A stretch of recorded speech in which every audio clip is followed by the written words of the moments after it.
Kenapa sejak reformasi, setelah reformasi itu kita jarang banget jadi juara umum kecuali kalau kita jadi tuan rumah. Kalau dulu-dulu tuh paling kita kalahnya sama Thailand, men, Muang Thai dulu tuh. Itu sebuah keberanian Pak Ganjar memberikan selamat loh. Iya juga sih. Menurut gua nggak gampang tuh. Dia Di tengah kita sama-sama tahu pasti para calon tuh punya war room-nya masing-masing Iya, dan iya, pasti iya, iya. saling mengintai kan Iya, iya, mana yang iya. bisa jadi celah atau keren, penyerang keren. gitu ya. Ini kan PLT-nya Pak Mahfud ya. Iya, Bentar. PLT-nya Pak Ahmad. Pak Mahfud, nanti kita lihat aja. Yang di Sudah ada beberapa nama tuh yang beredar sebagai Kominfo. Pak Haritanu ya. Yang menarik dari nama-nama itu nggak ada nama Nasdem yang keluar ya. Jadi Iya. mungkin ya ini tidak ke Nasdem lagi kali. Pak Jokowi ya, ini mohon maaf Pak Jokowi ya, cawe-cawe terhadap presiden gitu, capres-capresan. Ya mungkin karena dia nggak nyaman.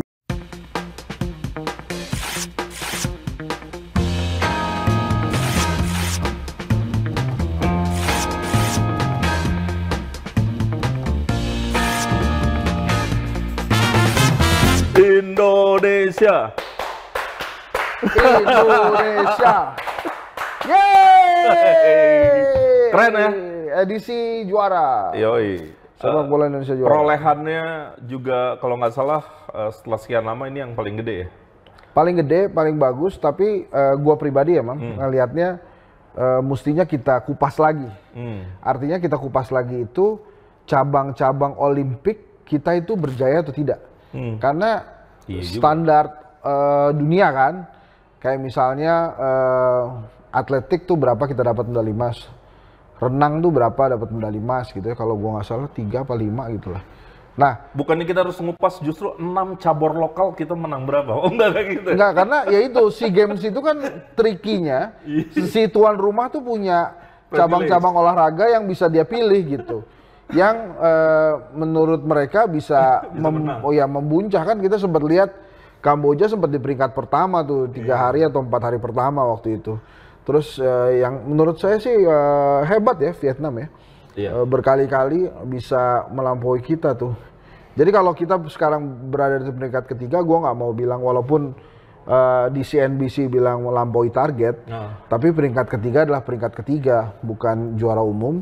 Tapi gue pengen juga kita fair, kita kupas tuh cabang-cabang Olimpik tuh kita dapat apa aja, kan dari sana kita bisa ngukur tuh sebetulnya kemampuan olahraga kita tuh ada di mana gitu. Ini kalau ngomongin olahraga gue panggil lebung nih. Bung, sama ini sih bro, Tapi yang bikin pecah bola. yang bikin pecah bola, karena memang kita udah lama 32 tahun nunggu itu. Itu bikin nobar nih di sini, teriak-teriak. Oh gitu. Di prank sih sekali. Tapi nggak hanya kita kan, Ya, Coach semuanya Indra lagi juga prank, masuk ya. gitu kan. Makanya untungnya kita menang tuh. Kalau enggak, ya lucunya seru juga tuh. Iya, Tapi alhamdulillah kita menang. Tapi ada satu hal ya, kenapa ya? Apa sih sebenarnya yang menyebabkan? Ini gua nanya lo deh. Kenapa sejak reformasi, setelah reformasi itu kita jarang banget jadi juara umum kecuali kalau kita jadi tuan rumah. Kalau dulu-dulu tuh paling kita kalahnya sama Thailand, men, Muang Thai dulu tuh. Kalau di Bangkok, di Thailand yang jadi tuan rumah, kita biasanya nggak jadi juara umum. Tapi kalau yang lain, even di SEA Games Manila, sepak bola kita terakhir menang itu kita juara umum tuh. Ini gue kalau bisa jawab, gue kemungkinan besar bisa jadi Menpora nih bro. Iya, kenapa? Kenapa menurut Susah lo? nih barang. Apakah ada kaitannya dengan perhatian pemerintah atau ada kaitannya dengan kedikjayaan pemimpin saat itu atau gimana ya? Karena ini pertanyaan gue juga tuh. Tapi gue ngerasa gini bro, ini kan nggak lepas dari, tentu wajahnya banyak ya, tapi gue karena pasti durasi pendek kan. Salah satu yang gue rasa kita punya PR besar soal manajemen. Kita pernah punya ribut Koni sama Koi misalnya, itu kan pecah perhatian. Kita sama-sama tahu kadang-kadang soal keuangan, pendanaan atlet, pelatnas dan seterusnya di hampir semua cabang seringkali bermasalah. Di zaman sebelum reformasi nggak ada koi ya? Kayaknya cuma tunggal lah paling lo nggak. mesti cek lah ya. Terus kalau kita lihat nih, PB sering pecah-pecah, sering ribut, ya kan? Segede PSSI aja juga sering pecah. Oke. Pingpong kemarin nyaris nggak jalan gitu kan, terpecah dari beragam faksi. Dan menurut gua itu menyumbang banyak bro. Boro-boro nyari prestasi, organisasi ribut. Oh, Mungkin oke. Dulu tuh waktu zaman SEA Games di Jakarta tuh ya, itu gue sempet nonton tuh, kayak ada Eduardus 97. Nabunome.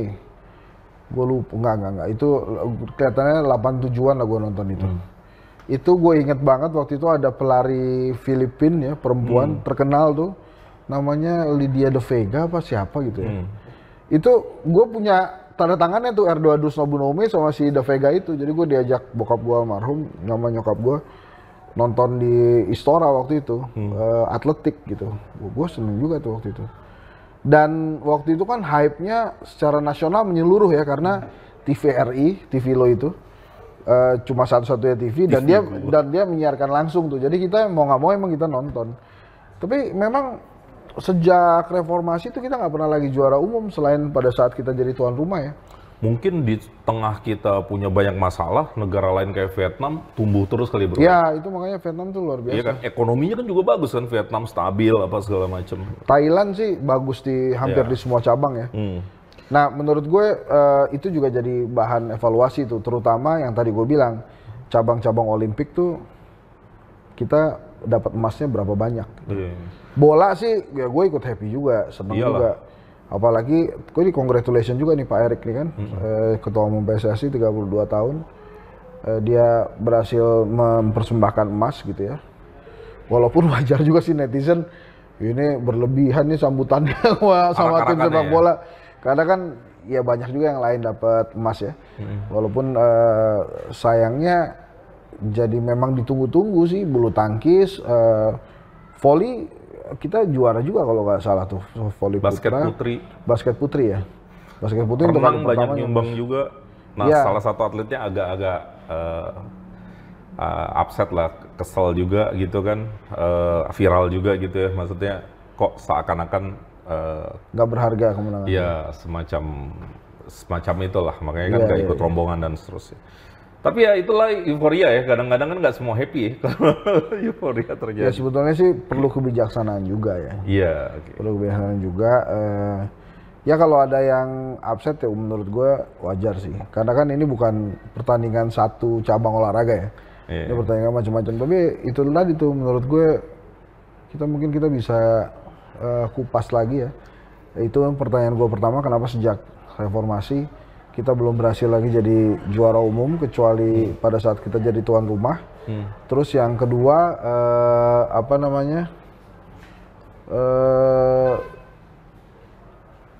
gue tuh mau ngomong tentang nextnya ini, tentang kesejahteraan atlet kan juga masih menjadi misteri. Kemarin ada kisah Kurnia Mega yang punya masalah penglihatan, kemudian harus jual medali segala macam. Salah satu kiper nasional tuh. Iya. Ada sih. Kan lo orang politik nih. Pak Erik dapat panggung nggak? Dapat dong. Ya. Dan itu wajar ya? Wajar aja. Hanya menurut gue sih PR-nya masih panjang ya, masih jauh. Dan cukup oke lah ya, nggak mengeksploitasi berlebihan. Karena PSSI itu tuh waktu ngucapin selamat nggak ada wajahnya Pak Erik sedikit juga tuh. Jadi itu malah elegan lah gitu ya. Jadi ya selamat ya, mudah-mudahan aja nanti timnas senior di di Qatar ya, Piala Asia juga bisa berbuat lebih. Kita satu grup sama yang ngeri-ngeri tuh. Iya. Jepang, Irak, Vietnam kalau gue nggak salah. Gue bro, kalau ketemu grup yang ngeri-ngeri kayak gitu ya, mereka main fight, main Spartan, itu gue udah seneng. Terlepas dia menang apa nggak, tentu kalau menang gue seneng banget. Iya, asal jangan kalah sebelum pertandingan. Nah, sebelum pertandingan udah kalah. Kan kalau kita ngeliat timnas yang kemarin gila kan, maksudnya Spartan banget kan. Iya. Bayangin itu main berapa ratus menit tuh dengan determinasi kayak gitu sampai akhir tuh, itu melampaui kemenangan loh kalau buat gue sih kadang-kadang. Oke lah. Ini udah panjang nih, kita lihat yang lain ya. Ini kan banyak banget nih berita. Nah ini kan. Ini yang tadi gue bilang merasa tidak dihargai, perenang senior cabut duluan dari PAUI SEA Games. Ini udah kita bahas ya. Tapi ini ada nih IDN Times juga ngulas. Iya karena, kalau ini sih menurut gue ya, tergantung dari si federasinya sih, bagaimana dia menghargai si atlet-atletnya. Gue pernah diundang, misalnya ada selamatan federasinya panjat tebing waktu itu. Nah itu kan tergantung dari federasinya, dia bagaimana dia menghargai atlet ya. Panjat tebing juga rajin pecahin rekor ya. Dahsyat tuh Iya. cabang itu. Dan ini mohon maaf teman-teman kita juga, teman-teman media itu juga kalau bisa juga membicarakan semua cabang olahraga secara Iya juga sih. sama gitu ya. Ya nggak banyak sih yang gue tahu medali emas tuh tadi basket putri, terus kemudian voli putra, bulu tangkis dapat emas berapa kita? Bulu tangkis banyak. Banyak ya. Banyak. Bulu tangkis, Bulu tangkis banyak. terus atletik tuh. Iya. Silat juga banyak tuh gue dengar. Silat banyak. Tapi silat kan ada insiden yang Iya, soal iya, iya. berbagi medali itu Berbagi kan medali. sama tuan rumah kan karena Iya. dianggap kesepakatan di awal. Iya iya. Nah, Tapi itu. ya tahu deh itu fair play apa enggak ya kalau kayak gitu. Ya udah enggak lah, pasti nggak fair play lah. Kita lihat yang lain. Nah, masuk ke politik. Ini minggu kemarin tuh sebenarnya banyak banget peristiwa politik ya. FIFA nulis ini, Ganjar Pranowo diserang netizen usai beri selamat ke timnas Indonesia U22. Nih kayaknya punya keterkaitan gara-gara statement Pak Ganjar waktu ngomentarin Piala Dunia yang gagal ya, Piala Iya, iya. U20. Ini kan kita shoot tanggal 19 ya. Itu tanggal 20 Mei kalau gua nggak salah, harusnya kita mulai tuh Piala Dunia U21-nya tuh. Iya bener. Nah, jadi emang mestinya setelah SEA Games terus kita langsung bisa nonton Piala Dunia itu. Tapi menurut gue itu sih udah berlalu aja. Nah, ya netizen kan katanya maha benar netizen dengan segala tweetnya, ya udahlah. Dan padahal tweetnya Pak Ganjar, gue kebetulan pas lagi buka. Ya, selamat itu ya, cuman mungkin 2 kalimat atau 1 kalimat doang tanpa foto dan apa cuma ya diserang. Padahal udah hati-hati itu menurut gue. Ya, tapi kan dampak positifnya akhirnya Pak Ganjar juga dibahas kan. Oh iya juga. Gue bahas di beberapa TV waktu itu, TV nasional, dan kita bahas sekarang. Iya juga ya. Jadi secara popularitas sih nggak ada yang di Nggak ada ruginya ya bro ya. gitu. Jadi emang dibahas, dan sebetulnya kan itu pastinya nih kan kayak kita nih. Pasti kita belain Ganjar juga kan. Kita nggak mungkin, wah dah bener tuh udah netizen ya. Namanya orang kesel waktu itu ya. Iya. Tapi menurut gue itu sebuah keberanian Pak Ganjar memberikan selamat loh. Iya juga sih. Menurut gue nggak gampang tuh. Dia Di tengah kita sama-sama tahu pasti para calon tuh punya war room-nya masing-masing Iya, dan iya, pasti iya. saling mengintai kan Iya, mana iya, yang iya. bisa jadi celah atau keren, penyerang gitu ya. Oke, kita mau geser bro. kita geser sih boleh ya, tapi di SEA Games itu abis dari Kamboja kemana ya? Kemana Vin? Coba dicari dong. Setelah Kamboja tuh kita Gue waktu itu udah baca tuh lupa cuman gue. negaranya kan dikit. Nah itu di sela-sela ini tuh ada ini juga ada berita yang menyatakan kalau gua nggak salah Timor Leste segera menjadi anggota tetap ASEAN. Nah itu mungkin di sesi Neolithic yang lain bisa dibahas tuh. Biasanya Bu Koni dong jago tuh ngomongin geopolitik kan. Itu dampaknya buat ASEAN aja apa, buat Indonesia apa. Karena kan sebagai negara yang masih muda ya, mungkin beberapa hal perlu disettle gitu. Nah itu menarik juga tuh, ada SEA Games, terus kemudian di satu sisi si Timor Leste juga akan jadi anggota tetap ASEAN. Jadi makin banyak ya orang-orang yang negara-negara yang bisa berpartisipasi dan kompetisinya harusnya makin sehat lah. Nggak cuman kan selalu ya 3 besar kan nggak jauh-jauh lah ya. Iya. Pasti. Tapi ini sih Mame. Thailand. Oh Thailand. Tapi seru ya kalau di Thailand seru tuh. Seru, kita pasti turun juga. Enggak, tapi maksud gue sebetulnya kan SEA Games ini kan supaya kita bisa lebih berprestasi di Asian Games. Iya. Supaya lebih berprestasi di Olimpiade. Tapi ya kalau untuk beberapa cabang olahraga yang terkenal sih, atau bukan yang terkenal, yang kompetisinya banyak ya, kayak sepak bola, bulu tangkis kan langsung masuk Sudirman kan. Sudirman Cup. Ini lagi main nih pas kita nonton. Sayangnya tadi terakhir gue nonton udah 2-0 lawan Cina, kita kalah, ginting kalah sama ganda campurannya kalah. Sekarang yang main lagi Tunjung ya, single putri. Oh, single putri. Nggak tahu nih, belum. Itu kalau kalah masih ada kesempatan kan, biasanya kan fase grup kan. Nggak, ini udah knockout nih. Oh, knockout. Udah perempat final. Oh, perempat final. Udah knockout. Oke, berarti ya kita doain aja lah. Iya, iya, iya. Oke, jadi gitu tuh. Ini kita ngobrol-ngobrol gini-gini Gila, aja nih. ngomong bolanya, ngomong olahraganya panjang nih. Panjang, Apa, panjang. ganti nama channel? Enggak, nanti kalau misalnya ini apa namanya, ada yang tahu tuh ya kenapa setelah reformasi kita sering gagal jadi juara umum kecuali pada saat kita jadi tuan rumah, kabar-kabar itu. Iya, opini lu taruh aja di kolom komen. Biar kita juga belajar, kita banyak nggak taunya juga. Nah, sekarang masuk ke politik nih, bro. Kebocoran proyek BTS yang seret Johnny G. Plate di korupsi 80%, 985 menara mangkrak. Gimana nih bro? Ini kasus hukum, kasus politik, atau hukum dan politik? Kasus hukum atau kasus politik itu tergantung pemerintah menurut gue. Jadi terutama kejaksaan ya, bagaimana nanti kejaksaan bisa transparan aja mengelola isu ini sehingga memang masyarakat tahu memang ini tentang hukum gitu ya, bukan tentang politik, karena kan ini diseret-seret ke ranah politik karena kebetulan Pak Johnny Plate adalah kader Nasdem dan Nasdem mengusung Anies Baswedan sebagai calon presiden di 2024. Kemudian ada bunga-bunga atau ada cerita tentang renggangnya hubungan Surya Paloh dengan Pak Jokowi. Gitu. Nah ini ada yang bilang juga gosipnya macam-macam tuh bahwa sudah lama atau misalnya ada yang bilang oh inilah yang diobrolin Pak Luhut dengan Pak Surya Paloh sebelumnya. Jadi macam-macam gosipnya jadi kemana-mana. Nah kalau kita tarik ke ranah hukum sih, ini kita tunggu nih nanti hasilnya gimana. Dan itu gede ya. Kalau itu. Iya, kalau Pak Mahfud bilang sih ini perkara hukum, ada 2 alat bukti, ya kejaksaan tetapkan tersangka, sesimpel itu. Cuman ya susahnya ya beliau ini selain menteri juga politisi gitu ya kan, itu kadang-kadang nggak bisa dipisah-pisahin tuh bro. Iya, terutama yang perlu juga dibuka secara transparan oleh kejaksaan adalah apa sih sebenarnya hubungannya Bakti sama Kominfo kan. Ini kan sebetulnya kalau lo baca lagi ini case-nya ada di case Bakti nih. Iya, karena pengadaannya di Bakti, PA-nya beliau nih. Ya makanya ntar dilihat aja apakah ada kaitan dan lain-lainnya, itu harusnya dibuka secara transparan. Tapi yang lagi-lagi nih netizen tuh kan punya pendapat sendiri ya. Ini menteri kesekian dari Pak Jokowi yang tertangkap korupsi kan. Gue penasaran sama komentar Nasdem bilang, ayo buka seluas-luasnya, selebar-lebarnya, tolong ungkap siapapun.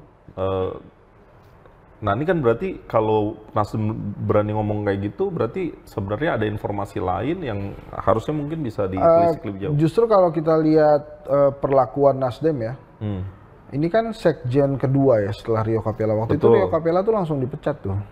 Iya. Tapi ini kan kalau enggak. Ini enggak. Jadi mungkin kita ada beberapa hal yang mesti ditunggu ya, transparansi dari kejaksaannya. Tapi itu tadi banyak yang menyoroti ini menteri ke berapa ya, Vin? Ketiga ya. Setelah Edi Prabowo, terus ada PDI Perjuangan siapa? Juliari Batubara. Juliari Batubara ya. Kemudian ini ya, 3 ya? Enggak kok. Oh ada Imam Nahrawi. Idrus Marham juga. Imam Nahrawi, Edi Prabowo, Juliari Batubara, dan ini yang kelima ya. Jadi itu cukup jadi pukulan juga tuh buat Pak Jokowi, apalagi kan saat ini sudah hampir selesai.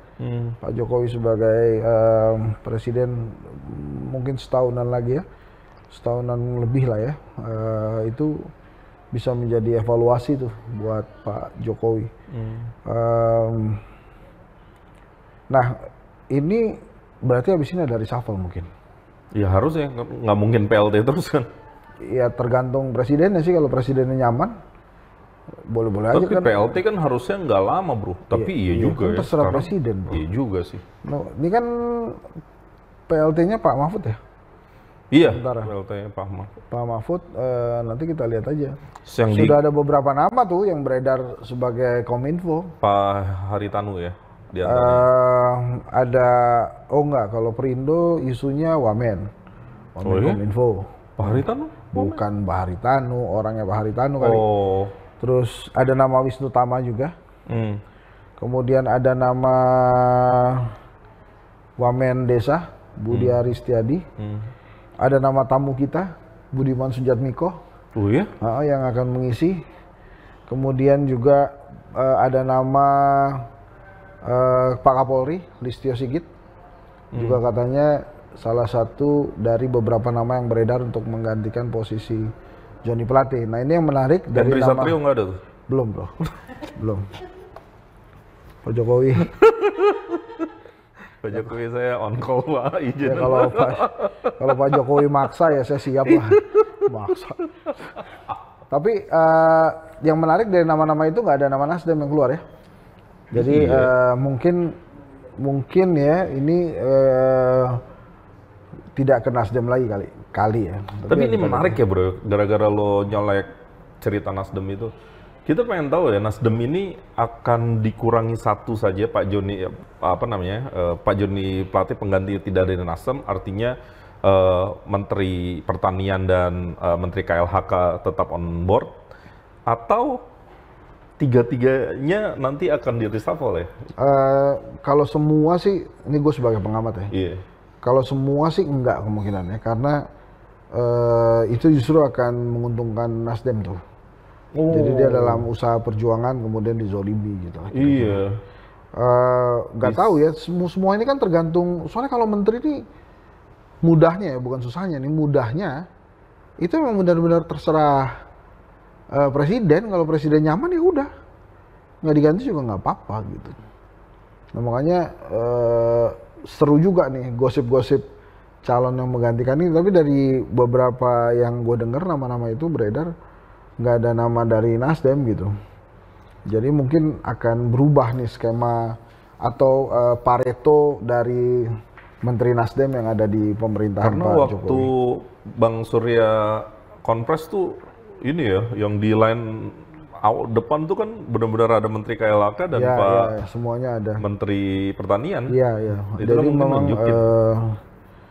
seru juga, dan koalisi perubahan kelihatannya beberapa kali lebih solid tuh.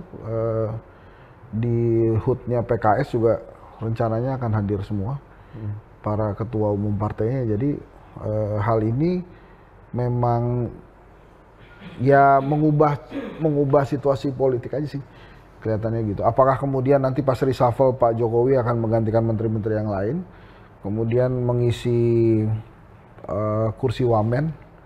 Ya kan kursi wamen juga masih banyak tuh yang belum diisi ya. Ya kalau kita nggak dapat kita bawa kursi lagi. Itu juga, tapi kita lihat ya apa langkah Pak Jokowi di papan catur yang kali ini. Nah apakah itu kita juga bisa tuh. Apaan? Kita juga bisa kuis tuh Vin. Apakah nama-nama ini, nama-nama yang kita sebutkan tadi akan benar dipilih oleh Pak Jokowi sebagai pengganti Pak Plate atau gimana gitu. Kalau enggak namanya ulang deh. Nanti bikin komentar Vi. Ya di community mana yang ini ya, bikin apa namanya polling. Ya, itu siapa kan, aja kalau menurut lo? Itu yang beredar namanya Wisnu Tama. Kemudian Budi Aristiadi, Wamen Desa. Oh, ya, pernah kita undang. Pernah kita undang juga. Kita nyumbang 2 bro. Kita nyumbang 2. Terus satu lagi Budiman Sujatmiko. Itu juga pernah kita undang. Pernah kita undang. Pak Kapolri, Listio Sigit. Belum kita undang. Tapi kalau Pak Kapolri mau boleh Pak. Ya. Itu menarik tuh. Kalau misalnya Pak Listio Sigit jadi Kominfo, itu berarti kan kosong tuh kursi Kapolri. Oke. Nah itu juga kita perlu bikin kuis juga tuh. Jadi macam-macam juga nama-nama yang dipersiapkan tuh, akan masuk. Ya, gue dengar cuma 4 itu sih. Bukannya Pak HT masuk bro? Itu jadi gini, isu yang gue dengar tuh bukan Pak HT-nya, tapi orang Perindo yang disiapkan untuk jadi wamen. Oke. Karena kan gini bro. Ini agak sulit posisi Perindo karena kan dia nggak nembus Senayan kan.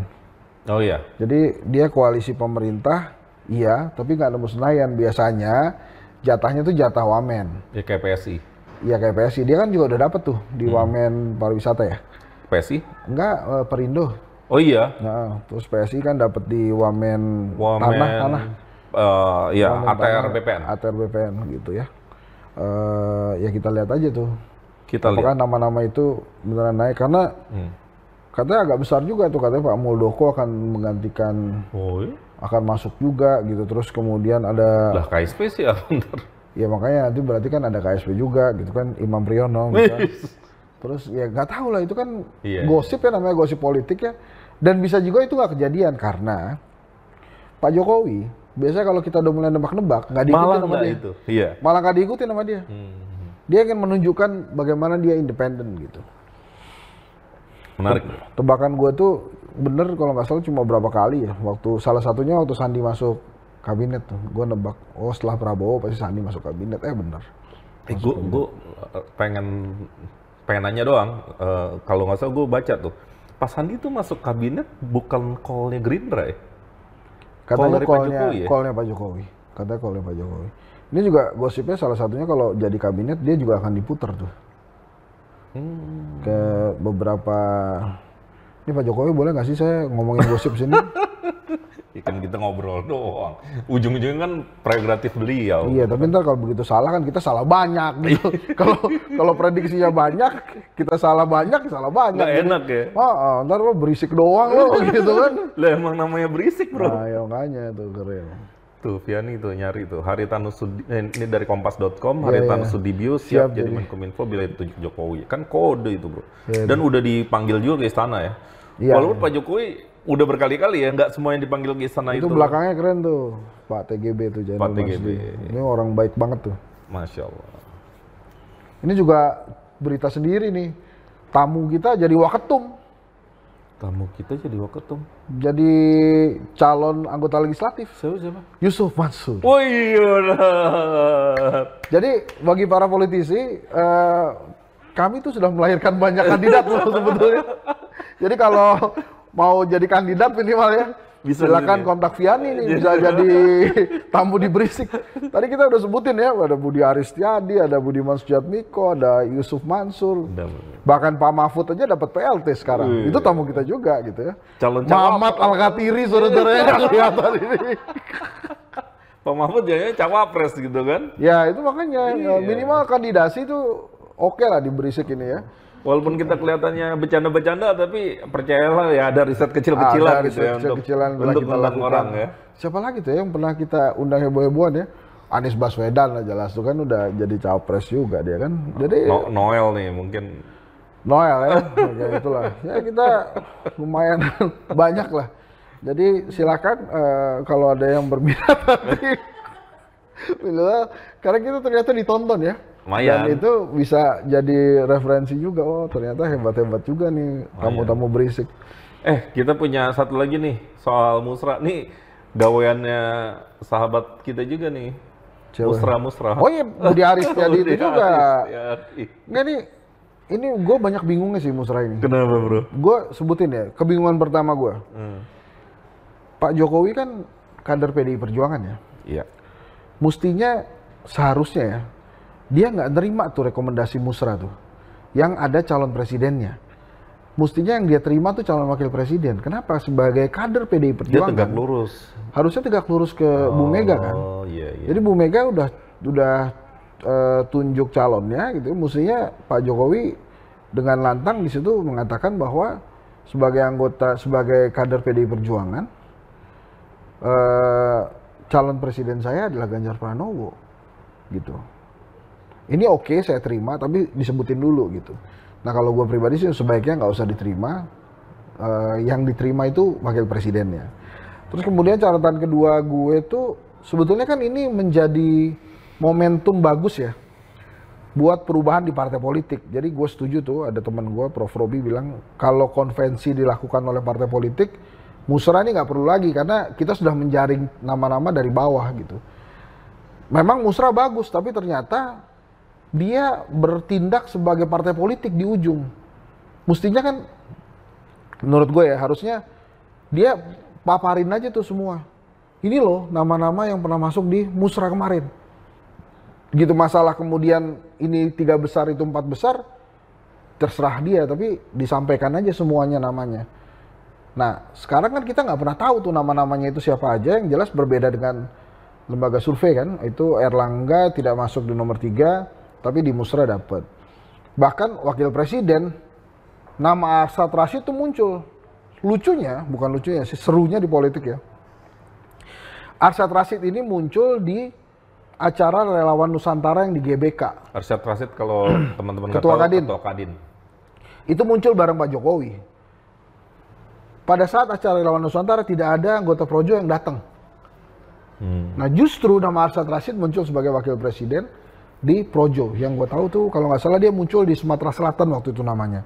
Sebagai wapres. Nah ini menarik, dia masuk 4 besar. Jadi artinya... Di mana menariknya bro? Harusnya kan ada transparansi kan. Dan Arsyad Rashid namanya nggak ada di lembaga survei bro.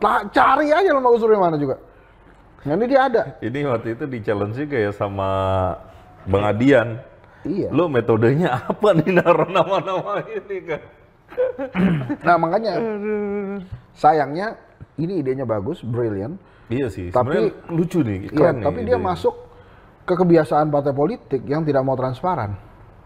Gitu. Kalau partai politik kan biasanya ya terserah ketua umum kan, ketua umum pilih ya itu dia. Gitu. Nah ini dia kayak, ini gua ajuin 3, ini gua ajuin 4, event 3 sama 4-nya apa alasannya? Capres cuma 3, apa alasannya cawapres 4? Kenapa nggak sama-sama 3? Kan jadi pertanyaan begitu. Ada 3-3 loh, ini 3-4. Apakah gara-gara supaya Arsyad masuk? Atau gara-gara Sandi masuk kan nggak tahu juga.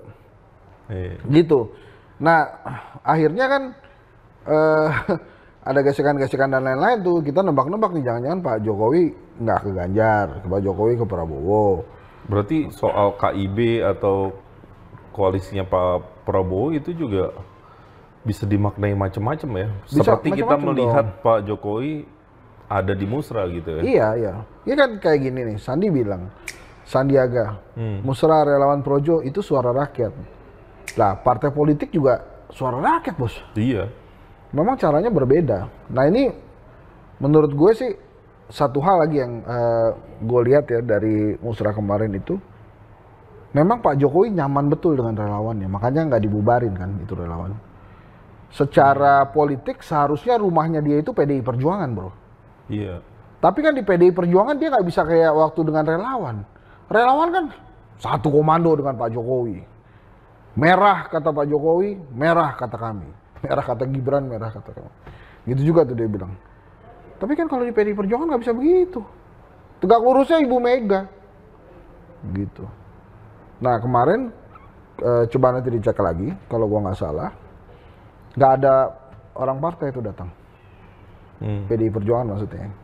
Jadi ini emang benar-benar rumahnya Pak Jokowi, makanya waktu kita undang Budi Ari kan kita sempat ngojok-ngojokin dia tuh kan, bikin partai aja bos.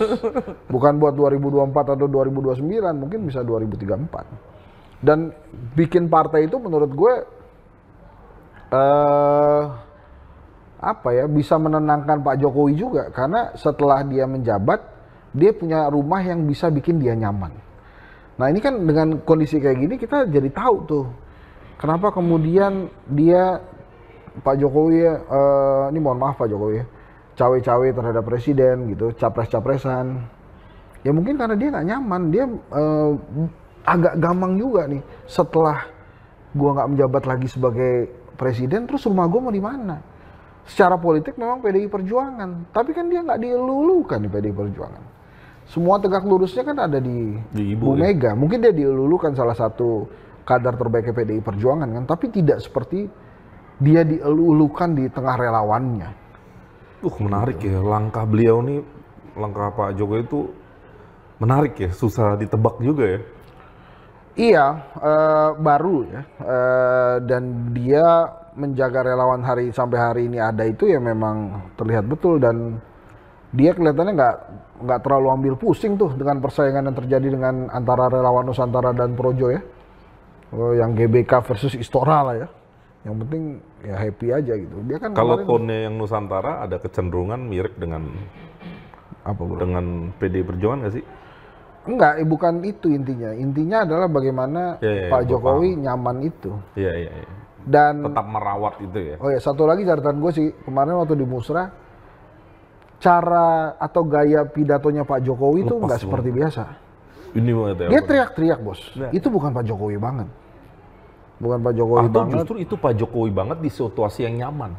Iya kali ya. Di dalam rumahnya dia. Bisa jadi dia terserah dia tuh mau gimana. Ya kayak lo di luar pasti lo behave. Lo nyampe di rumah lo pakai sarung, lo naikin kaki di meja juga. Ini rumah lo gitu. Iya. Mungkin bisa gitu tuh. Iya. Dan dia menyampaikan ya gaya bahasanya dia, Belanda masih lugas, jauh, lain-lain.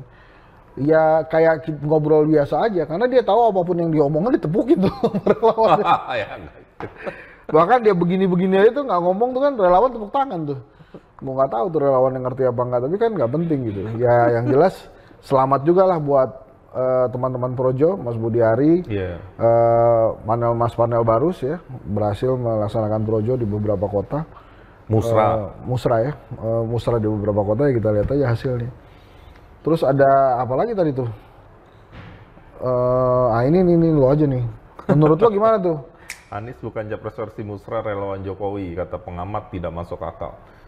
Ya menurut gue ya bebas saya, namanya juga pengamat ya, namanya juga hipotesa ya. Jadi ya itu kan makanya bebas. Transparansinya karena tidak ada, maka keluar-keluar yang begini-begini gitu. Coba dia transparan. Gue ngikutin karena gue pengamat kan, tapi ini bukan komentar gue. Gue ngikutin karena gue pengamat, makanya gue sempet paham misalnya Pak Erlangga muncul di beberapa daerah, Pak Prabowo muncul di beberapa daerah, Ganjar juga muncul di beberapa daerah, Wapres nama-namanya beredar macam-macam, gue memahami itu gitu. Cuma harusnya kalau misalnya dibuka, itu kayak misalnya Sulawesi Selatan itu ada nama Nurdin Halid kalau gue nggak salah tuh. Muncul. Tapi emang benar ya, andai itu metodenya kuat, transparan, ini keren loh Musra ini kalau menurut gue. Iya, dan musuhnya bisa ditiru ya. Iya. Mudah-mudahan aja si Projo ini awet gitu. Artinya misalnya setelah Pak Jokowi sudah tidak menjabat lagi, dia bisa bertransformasi jadi pro Anies, pro Prabowo, pro Ganjar, boleh lah. Jadi hipotesa baru kan terhadap nama-nama yang keluar dari partai politik gitu. Iya. Ya kan? Bisa jadi cermin, bisa jadi antitesis, apapun gitu ya. Dan jadi ya lembaga survei juga minimal punya ada yang menyaingi secara nama lah. Ya. Bro, sebelum kita tutup, kenapa konvensi kayak nggak laku ya? Dulu kan Demokrat pernah bikin konvensi, Golkar kalau nggak salah pernah bikin konvensi ya? Iya. Kenapa nggak laku ya sekarang? Nggak ada yang bikin gitu maksud gua. Ada dua hal bro. Yang pertama karena aturan threshold. Jadi lo percuma, misalnya lo bikin konvensi, tapi partai lo nggak nembus ambang batas 20%. Iya juga. Misalnya nanti yang kepilih Henry Satrio gitu ya. Terus gue mau diapain nih? Kalau nggak ada koalisi partai politiknya. Kecuali sekelas PDIP ya? Ya, kecuali PDI Perjuangan. PDIP. Keluar Imam Priyono, tapi nggak ada koalisinya, ya percuma. Itu yang pertama alasannya. Kemudian yang kedua, memang belum terbukti berhasil. Kan dua partai seingat gue yang bikin konvensi itu, yang pertama adalah Partai Golkar, kemudian Partai Golkar waktu itu mengajukan Wiranto dan ada salah satu petinggi NU, tokoh NU jadi wakilnya, tapi kan terus kemudian kalah dari SBY ya. Terus kemudian yang kedua Partai Demokrat juga satu dan lain hal tidak melaksanakan. Wiranto Gusolah ya? Gusolah kalau nggak salah. Nah itu akhirnya nggak berhasil. Tapi kalau menurut gue sih salah satu penyebab utamanya adalah yang nomor satu tadi, threshold. Kemudian yang ketiga, banyak banget partai politik atau ada beberapa partai politik besar, PDI Perjuangan contohnya, yang memberikan hak prerogatif ke ketua umumnya. Ya kalau udah hak prerogatif ketua umum, ngapain ada konvensi? Gitu, kecuali dari awal kita konvensi gitu. Jadi ada beberapa catatan kenapa nggak bagus konvensinya. Kalau misalnya bisa dilakukan sih menurut gue oke banget gitu. Iya, kita tuh sekarang minim pengetahuan soal visi, bro. Idenya apa, visinya apa, gagasannya apa, lo mau bawa kemana tuh kita agak blur gitu. Kalau ada konvensi kan ada ruang tuh untuk ngomongin barang-barang gitu kan. Iya, benar. Tapi sebenarnya gini, kita diuntungkan dengan kehadiran capres yang dari sejak awal sudah diumumkan, minimal Mas Anies dan Mas Ganjar gitu ya. Sehingga kita bisa cek rekam jejaknya, visi misinya bisa kita cek. Terus yang paling penting kita bisa nitip tuh program-program apa ke mereka yang mungkin mereka bisa lakukan. Ini masih lama sih ya, jadi kayak Pak Prabowo belum deklarasi apa segala macam aja. Belum. Ini masih lama kan. KIB kalau lo mau ngebahas itu tuh mungkin kita satu episode sendiri tuh, karena kutak-katiknya masih banyak banget. Ini belum tentang cawapres, belum tentang apakah akan ada pasangan ketiga keempat dan lain-lain. Jadi gitu teman-teman. Bro, kalau lo mau kita ngundang siapa, tolong komen, Bro and Sis, kayak PSI. Guys gitu itu ya. Itu bukan gue ya. Ya kan kalau PSI Bro and Sis nggak ada yang salah kan, emang bener. Itu tulis saya di kolom komen. Jadi anggota PSI. Iya. tulis, nanti kita Serius lu, coba Bro? undang. Masuk PSI. Kan baik teman-teman lo di situ ya. Ntar lo yang daftarin ya. Terus jangan lupa subscribe, share video ini. Mudah-mudahan kita jadi tambah semangat gitu ya. Terus kalau lo kepengen komen apa yang kita obrolin juga silahkan. Setuju nggak setuju bebas. Kritik aja nggak apa-apa. Karena seneng juga dikritik kan, ada yang bantuin mikir gitu kan, daripada nggak ada gitu. Jadi sekali lagi makasih bro. Makasih banyak ya. Kita ketemu lagi di bulan Pancasila, bulan Juni. Wow, bulan Pancasila. Enggak dong, minggu depan masih ada kita. Iya bener juga. Minggu depan masih belum bulan Juni kan? Oke, kita ketemu lagi minggu depan. Terima kasih. Assalamualaikum warahmatullahi wabarakatuh. Assalamualaikum warahmatullahi wabarakatuh.